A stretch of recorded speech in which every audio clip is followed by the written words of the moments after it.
દાહોદ જિલ્લામાં ગત રોજ મોડી રાત્રે ભારે પવન અને વાવાઝોડાએ વિનાશ વેર્યો હતો। ગરબાડા ચોકડી નજીક સ્માર્ટ સિટી પ્રોજેક્ટ અંતર્ગત ઊભો કરાયેલો મહાકાય સાઇનબોર્ડ અચાનક ધરાશાયી થતાં 3 નિર્દોષ લોકોના ભોગ લેવાયા છે। તેમના કરુણ મોત નીપજ્યા છે, જ્યારે એક વ્યક્તિ ગંભીર રીતે ઇજાગ્રસ્ત બનતા તેને હોસ્પિટલમાં સારવાર અર્થે ખસેડવામાં આવ્યો છે।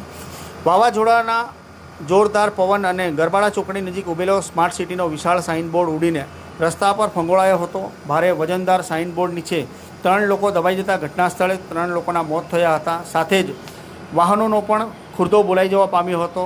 આ ઘટનામાં શક્કરભાઈ નીનામા, હિમસિંહભાઈ પરમાર અને બાબુભાઈ બારિયા નામક 3 વ્યક્તિઓના મોત થયા છે।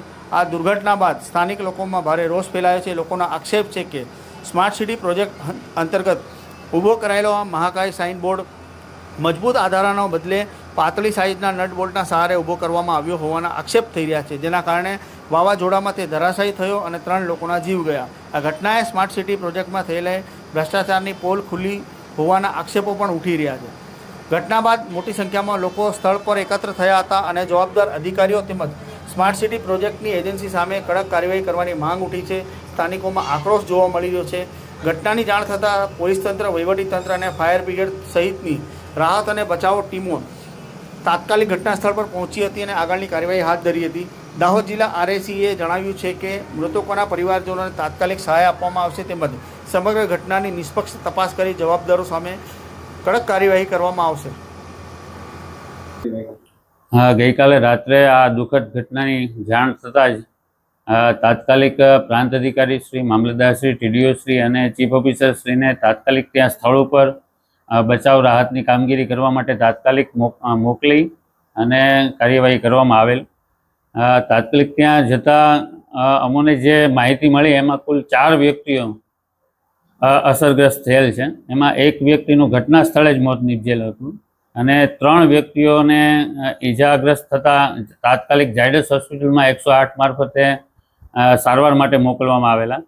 ત્યાં બાકીના જે 3 વ્યક્તિઓ ઈજાગ્રસ્ત થયેલા હતા એમના પણ એમાંથી 2 વ્યક્તિઓના પણ મરણ નીપજેલ છે અને એક વ્યક્તિ હાલ સારવાર હેઠળ ચાલુમાં છે। આ તમામની PMની કાર્યવાહી હાલ ચાલુમાં છે। ત્યારબાદ એમની જે સહાયની જે કાર્યવાહી છે એ તાકીદે કરવામાં આવશે। જે એજન્સીએ સાઇનબોર્ડનું કામગીરી કરી હતી તેની સામે કઈ પ્રકારના પગલાં લેવામાં આવશે? હા, હાલ અમે જે અમારા કન્સર્ન અધિકારીઓ છે એને ત્યાં મોકલવામાં આવેલા। એટલે એમના કહેવા મુજબ ત્યાં પવનની પછડાટ એટલી બધી હતી કે ફાઉન્ડેશનમાંથી આ નીકળી જવા પામેલું છે, પણ હવે ટેકનિકલ બાબતોની અમે તપાસ કરશું અને ત્યારબાદ આગળની કાર્યવાહી કરવામાં આવશે। આ જ પ્રકારના બીજા પણ અન્ય દાહોદ શહેરમાં એન્ટ્રન્સ ઉપર આવા પ્રકારના સાઇનબોર્ડ લાગેલા છે, તેની ગુણવત્તાની ચકાસણી અથવા કયા પ્રકારની તપાસ કરવામાં આવે? અને જેટલા જર્જરિત મકાનો છે, આવા કોઈ પણ પ્રકારના હોર્ડિંગ્સ છે, આ પ્રી મોન્સૂન બેઠકમાં તમામ કન્સર્ન અધિકારીઓ, ચીફ ઓફિસર, મામલતદાર શ્રી, તાલુકા વિકાસ અધિકારી Shri, RNB panchayat, RNB state, આ તમામ જે કન્સર્ન અધિકારીઓ છે એ તમામને આ બાબતે યોગ્ય પગલાં ભરાય એ બાબત સુનિશ્ચિત કરવામાં આવેલી છે। પરિવારના લોકો વળતરની માંગ કરી છે। હા, એટલે એમાં જે સહાય મળવા પાત્ર છે એની કાર્યવાહી તાત્કાલિક હાથ ધરવામાં આવશે। આજરોજ જે આ ઘટના બની છે એની અંદર અમારા નેલસુર ગામના મારસાળા બાબુભાઈ બારિયા જે ખંડેલવાલની અંદર મજૂરી કામ અર્થે આવે છે, એ સાંજે છૂટીને જતા હતા ત્યારે સાંજે વાવાઝોડાના કારણે ગરબાડા ચોકડી પર જે બોર્ડ લગાવેલું હતું, આવકારનું બોર્ડ હતું, એજન્સીએ નબળી કામગીરીને લગાવેલું હતું, એ બોર્ડ વાવાઝોડાના કારણે એમના પર પડ્યું અને આ લોકોનું મૃત્યુ પામેલ છે। એમાં 3 જણા હતા, 3 ઘટના સ્થળે મોત થયેલ છે।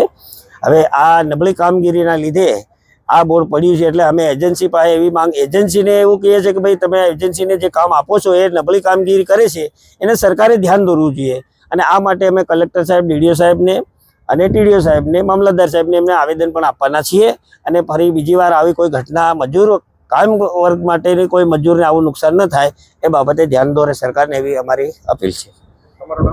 રાઠોડ છત્રસિંહ સબુરભાઈ।